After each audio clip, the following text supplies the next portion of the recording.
Hi all, ഞാനിന്ന് discuss ചെയ്യാൻ പോകുന്നത് എന്താണ് ഹോമോളജി മോഡലിംഗ് എന്നാണ്. ഹോമോളജി മോഡലിംഗ് നമ്മൾ കമ്പാരിറ്റീവ് മോഡലിംഗ് എന്നൂടെ പറയും. നമ്മുടെ കയ്യിൽ സീക്വൻസ് ഡാറ്റ അവൈലബിൾ ആണെങ്കിൽ അതിൻ്റെ സ്ട്രക്ചർ മോഡൽ ചെയ്യുന്ന ആ ഒരു പ്രോസസ്സിനെയാണ് നമ്മൾ ഹോമോളജി മോഡലിംഗ് എന്ന് പറയുന്നത് കൊണ്ട് ഉദ്ദേശിക്കുന്നത്. ഇവിടെ നമ്മൾ എക്സ്പെരിമെൻ്റലി അല്ല ചെയ്യുന്നത്, എക്സ്റേയോ NMR വെച്ചല്ല ചെയ്യുന്നത്.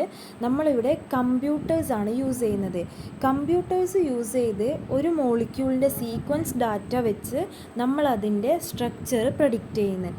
ആ ഒരു പ്രഡിക്ഷൻ മെത്തേഡിനെയാണ് നമ്മൾ ആക്ച്വലി ഹോമോളജി മോഡലിംഗ് എന്ന് പറയുന്നത്. Homology modeling also known as comparative modeling. ഇതിൻ്റെ റിക്വയർമെൻറ്റ്സ് ഒരു ടാർഗറ്റും ഒരു ടെംപ്ലേറ്റും. അപ്പോൾ ടാർഗറ്റ് എന്താണ്? നമുക്ക് പ്രഡിക്റ്റ് ചെയ്യേണ്ട 3 ഡയമെൻഷണൽ സ്ട്രക്ചറിൻ്റെ സീക്വൻസ് ഡാറ്റയാണ് നമ്മൾ ടാർഗറ്റ് എന്ന് പറയുന്നത്. ഇനി എന്താണ് ടെംപ്ലേറ്റ്? ടെംപ്ലേറ്റ് എന്ന് വെച്ചാൽ ഈ ഒരു ടാർഗറ്റുമായിട്ട് ഏറ്റവും കൂടുതൽ സീക്വൻസ് സിമിലാരിറ്റി ഉള്ളതും അതുപോലെ സ്ട്രക്ചർ അറിയാവുന്നതും സ്ട്രക്ചർ ഓൾറെഡി കണ്ടുപിടിച്ചതുമായ ഒരു മോളിക്യൂളിനാണ് നമ്മൾ ടെംപ്ലേറ്റ് എന്ന് പറയുന്നത്. സോ ഈ ഒരു ടെംപ്ലേറ്റിൻ്റെ സ്ട്രക്ചറിനെ റെഫർ ചെയ്തിട്ടാണ് നമ്മൾ അൺനോൺ ആയ ടാർഗറ്റിൻ്റെ സ്ട്രക്ചർ ഫൈൻഡ് ചെയ്യുന്നത്.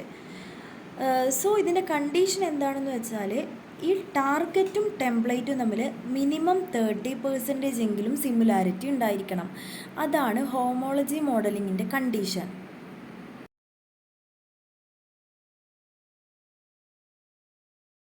ഏത് സീക്വൻസിൻ്റെ 3 ഡയമെൻഷണൽ സ്ട്രക്ചറാണോ നമുക്ക് പ്രെഡിക്റ്റ് ചെയ്യേണ്ടത്, ആ ഒരു സീക്വൻസ് ഡാറ്റയാണ് നമ്മൾ ആക്ച്വലി ടാർഗറ്റ് എന്ന് പറയുന്നത് കൊണ്ട് ഉദ്ദേശിക്കുന്നത്. ഹോമോളജി മോഡലിംഗ് നമ്മൾ ചെയ്യുന്നത് ഒരുപാട് സ്റ്റെപ്സിലൂടെയാണ്. സോ ആ സ്റ്റെപ്സ് ഏതൊക്കെയാണെന്ന് നോക്കാം. അതിൽ ഒന്നാമത്തെ സ്റ്റെപ്പാണ് സെലക്ഷൻ ഓഫ് ടാർഗറ്റ്.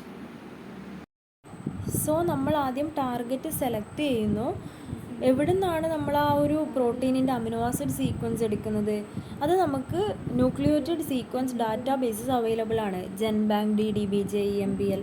അതിൽ നിന്നൊക്കെ നമുക്ക് ആ ഒരു ഫാസ്റ്റ ഫോമാറ്റ് ഡൗൺലോഡ് ചെയ്തെടുക്കാം. നെക്സ്റ്റ് സെക്കൻഡ് സ്റ്റെപ്പാണ് retrieval of best template. So ഈ ഒരു ടാർഗറ്റിൻ്റെ സ്ട്രക്ചർ മോഡൽ ചെയ്യാൻ വേണ്ടി നമുക്കൊരു ടെംപ്ലേറ്റ് ആവശ്യമുണ്ട്. സോ എങ്ങനെയാണ് നമ്മൾ ടെംപ്ലേറ്റ് സെലക്ട് ചെയ്യുന്നത്? ഈ രണ്ട് സീക്വൻസും തമ്മിൽ 30% കൂടുതൽ സിമിലാരിറ്റി ഉണ്ടോ എന്ന് നമ്മൾ തീർച്ചയായും നോക്കണം. അത് അങ്ങനെ നോക്കാൻ വേണ്ടി നമ്മൾ യൂസ് ചെയ്യുന്ന ഒരു ടൂളാണ് ബ്ലാസ്റ്റ്. നമുക്ക് ബ്ലാസ്റ്റ് സെർച്ച് ചെയ്യാം. അതായത് ടാർഗറ്റ് സീക്വൻസ് നമുക്ക് ബ്ലാസ്റ്റ് സെർച്ച് ചെയ്യുന്ന സമയത്ത് അതുമായി എത്രത്തോളമാണ് ടെംപ്ലേറ്റിന് സിമിലാരിറ്റി ഉള്ളതെന്ന് നമുക്ക് മനസ്സിലാവും. സോ 30% എബോവ് സിമിലാരിറ്റി ഉണ്ടെങ്കിൽ മാത്രമേ നമുക്ക് എടുക്കാൻ പറ്റുള്ളൂ. പിന്നെ ഈ വാല്യൂ എന്ന് പറയുന്ന വളരെ കുറവും സ്കോർ ഹൈയും ആയിരിക്കണം.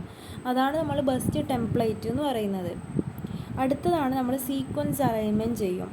സോ സീക്വൻസ് അലൈൻമെൻറ്റ് ചെയ്യാൻ നമുക്ക് 2 ടൂൾസ് ഉണ്ട്. അത് എംബോസ് നീഡിലും എംബോസ് വാട്ടറുമാണ്. ഇത് വെച്ച് നമുക്ക് സീക്വൻസ് അലൈൻമെൻറ്റ് ചെയ്യാം. ഇവിടെ കാണിച്ചിരിക്കുന്നത് 2 സീക്വൻസ് ഡാറ്റയാണ്. സോ ഇതിൽ KYMPQNQV എന്ന് പറയുന്നത് ഒരു പ്രോട്ടീനാണ്, അതിൻ്റെ സീക്വൻസ് ഡാറ്റയാണ്. അത് ഓരോന്നും ഓരോരോ അമിനോ ആസിഡിനെയാണ് റെപ്രസെൻ്റ് ചെയ്യുന്നത്. അപ്പോൾ ആക്ച്വലി അതിൻ്റെ സ്ട്രക്ചർ എന്ന് പറയുന്നത് അൺനോൺ ആണ്. ദെൻ പക്ഷെ നമുക്ക് നോൺ ആയിട്ടുള്ള സ്ട്രക്ചറാണ് അതിൻ്റെ നേരെ താഴെ കൊടുത്തിരിക്കുന്നത്. അപ്പോൾ അതിൽ ചെറിയ വേരിയേഷൻസ് ഇത് രണ്ടും തമ്മിലുണ്ട്. ബട്ട് ആ സിമിലർ ആയ പോർഷനിൽ നമ്മൾ സ്ട്രക്ചർ അറിയാവുന്ന ആ ഒരു പ്രോട്ടീനിൻ്റെ സെയിം സ്ട്രക്ചർ കൊടുക്കും. അതാണ് ഇതിലൂടെ ചെയ്യുന്നത്. സോ നെക്സ്റ്റ് സ്റ്റെപ്പാണ് മോഡൽ ബിൽഡിംഗ്. മോഡൽ ബിൽഡിങ്ങിൽ നേരത്തെ പറഞ്ഞ പോലെ നമ്മൾ സീക്വൻസ് സിമിലാരിറ്റി ഉള്ള ആ ഒരു പൊസിഷനിൽ സെയിം സ്ട്രക്ചർ കൊടുക്കും. അങ്ങനെ ആ ഒരു മോഡൽ ചെയ്യുന്ന ആ ഒരു പ്രോസസ്സിന് നമ്മൾ ഇനിഷ്യൽ മോഡലിംഗ് എന്നാണ് പറയുന്നത്. അപ്പോൾ സ്ട്രക്ചർ കംപ്ലീറ്റ് ഫോം ചെയ്തിട്ടുണ്ടാവില്ല. സോ നമ്മൾ കംപ്ലീറ്റ് ഫോം ചെയ്യാൻ വേണ്ടി നമ്മൾ അതിന് ശേഷം നമ്മൾ ഇവാലുവേറ്റ് ചെയ്യണം. മോഡലൊന്ന് ഇവാലുവേറ്റ് ചെയ്ത് നോക്കണം. അതായത് എത്രത്തോളം സ്ട്രക്ചറാണ് ഓൾറെഡി ഫോം ചെയ്തിട്ടുള്ളത്, എത്രത്തോളം നമുക്ക് ലൈബ്രറീസിൽ നിന്ന് എടുക്കണം, അതിനു വേണ്ടി നമ്മൾ മോഡൽ ഇവാലുവേറ്റ് ചെയ്യണം. സോ നെക്സ്റ്റ് സ്റ്റെപ്പാണ് മോഡൽ ഇവാലുവേഷൻ. അതിനുശേഷമാണ് side chain optimization. Side chain ഒപ്റ്റിമൈസേഷനിൽ നമ്മൾ ലൈബ്രറി ഒരുപാട് ഫ്രാഗ്മെൻറ്റ് ലൈബ്രറീസ് അവൈലബിൾ ആണ്. സോ ഈ സീക്വൻസ് ഡാറ്റ നമ്മൾ ഫ്രാഗ്മെൻറ്റ് ലൈബ്രറീസിൽ ഉണ്ടോ നോക്കും. ലൈബ്രറീസിൽ ഫ്രാഗ്മെൻറ്റ് അവൈലബിൾ ആണെങ്കിൽ നമ്മൾ ആ റിമൈനിങ് പാർട്ട് ലൈബ്രറിയിൽ ഫ്രാഗ്മെൻസുമായി ഫിറ്റ് ചെയ്യും. അങ്ങനെ നമ്മൾ റിമൈനിങ് പാർട്ട് കംപ്ലീറ്റ് ചെയ്യും. പക്ഷേ ലൈബ്രറിയിലും ഡാറ്റ അവൈലബിൾ അല്ലെങ്കിൽ, സീക്വൻസ് സിമിലാരിറ്റിയും ഇല്ല, ലൈബ്രറിയിൽ ഡാറ്റ അവൈലബിളും അല്ലെങ്കിൽ, ആ ഒരു പൊസിഷനിൽ നമ്മൾ ലൂപ്പ് ബിൽഡ് ചെയ്ത് കൊടുക്കും. അതാണ് നമ്മൾ ലൂപ്പ് ബിൽഡിംഗ് എന്ന് പറയുന്ന ഒരു പ്രോസസ്സ് കൊണ്ട് ഉദ്ദേശിക്കുന്നത്. അടുത്തതാണ് മോഡൽ റിഫൈൻമെൻറ്റ് അല്ലെങ്കിൽ വാലിഡേഷൻ.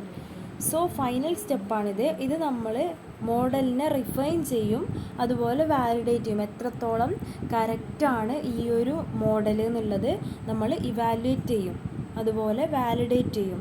പിന്നെ എനർജി മിനിമൈസ് ചെയ്ത് നമുക്കിത് ആഫ്റ്റർ യൂസിന് എടുക്കാൻ പറ്റും ഈ ഒരു മോഡലിനെ. ദെൻ ഇതിന് യൂസ് ചെയ്യുന്ന ടൂൾസാണ് ഒന്ന് സ്വിസ് മോഡൽ, പിന്നെ ആൽഫാഫോൾഡ്, CPH മോഡൽ, റാപ്റ്റോക്സ്, അങ്ങനെ ഒത്തിരി ടൂൾസ് ഉണ്ട്.